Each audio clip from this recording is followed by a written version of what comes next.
Hello everyone, I'm bringing you an unboxing video today. We haven't had an unboxing video on the channel for a little while, but some bits and pieces have arrived which I wish to talk about.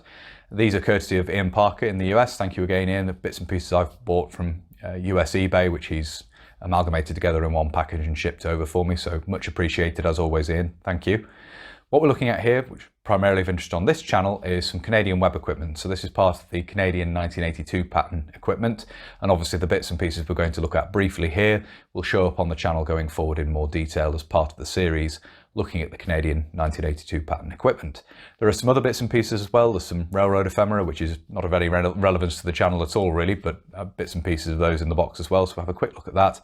And some other military bits, some US boots I believe, and an East German magazine pouch. Obviously not of interest to this channel specifically, but I will cover those in more detail on my secondary channel, RM Military Miscellany, where I talk about non-British Commonwealth, British Empire kit. Obviously that is all sort of talked about over on that channel to separate the two topics. So without further ado, we'll get into the main part of the video now and have a look at what's arrived. Okay, so here we have the box of bits and pieces we're going to take a look at. As you can see, we've got the Canadian web equipment here, some boots and some other bits and pieces. We'll just move this out of the way and get the bits and pieces out individually. Probably the easiest way, and we'll start with the Canadian kit here.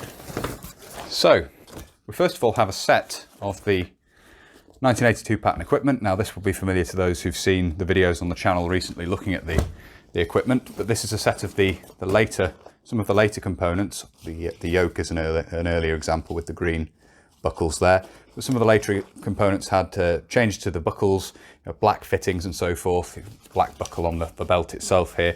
So it allows me to talk about some of the later issue kit.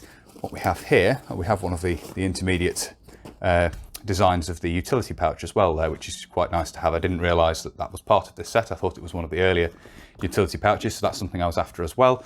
And we have the 90s C7 pouches with the grenade loops on the side, which is obviously taken from US practice. So this is something that the components from this will show up in future videos looking at the 1982 pattern equipment, how it was developed further. Quite nice to have this yoke. As you can see, gun tape has been used to secure the straps and so forth, so I can replicate that and have this as for a set that's sort of set up for use in the field with that sort of modification way of keeping the straps neat anyway. We do have a name written on there. And you can see some tape has been on here as well, presumably holding a field dressing, dressing up on the shoulder of the yoke there as well, so I can replace that and fit a dressing on the yoke as well. So that'd be quite nice to have. It's quite nice to have this for use, as I say, as a set of webbing that was used in the field, and that's the idea. Be able to set it up to more accurately represent equipment as used, as opposed to how it's shown in the manual. So set of equipment there. We have another element of the 1982 pattern equipment here.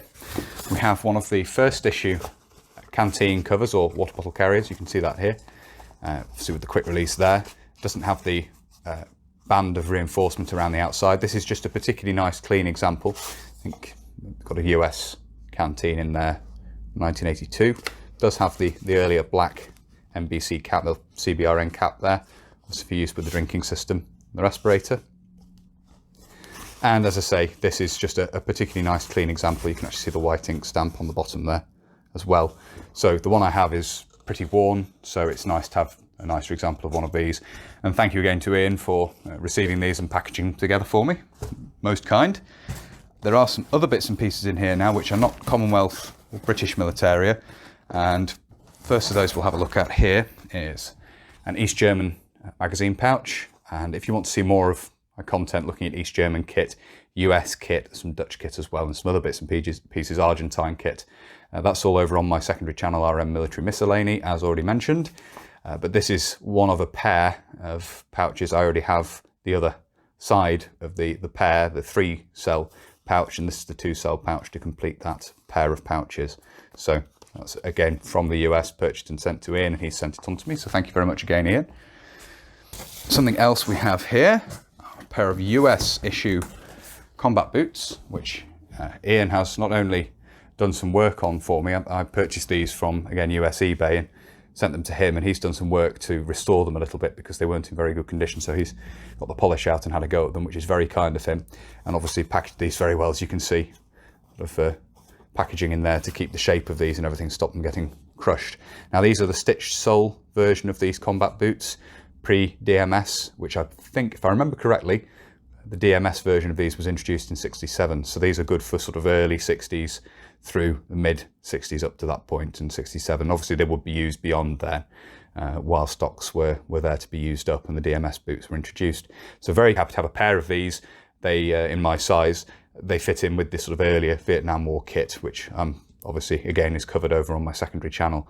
So we'll be talking about these in more detail over there at some point, no doubt.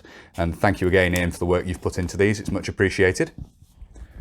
And the final thing to talk about here is not military items, but there are a few bits and pieces of, I won't bore you with all of them, but Pennsylvania Railroad souvenirs. So we've got a set of playing cards there, the first aid kit,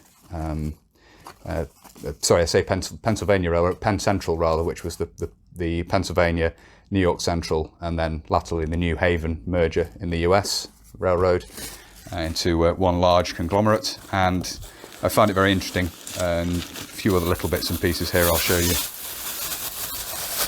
My other interest, of course, is railways, a mug there as well. My other interest is railways and railroads, and hence, sorry, the slightly dirty nails here just from working volunteering at the railway. The plaster is because of that as well. But that's my other interest, is sort of railways, or one of my other interests is railways and railroads and so forth. And Ian's very kindly again received these in the US from US eBay and sent them on to me for another area of collecting that I'm involved in. I collect far too much stuff really, but some bits and pieces from the Penn Central system. So there we are. So I do hope you found it interesting looking at this. As I say, the 1982 pattern equipment will be covered in more detail going forward. I do have plans in the not too distant future to carry on with the series looking at the 1982 pattern equipment. And if you'd be interested to see that, and if you found this video interesting, please do consider subscribing to the channel if you haven't already. And whether you're newly subscribing or you've previously subscribed, please do make sure you hit the little bell, the notification button down below, and that will of course alert you when I upload future videos. If you really like my uploads and you would like to support the channel, you can. Both Patreon and PayPal are linked down below. And as I always say, a huge thank you to everybody who supports the channel using those two methods. It really is greatly appreciated. Thank you all very much indeed.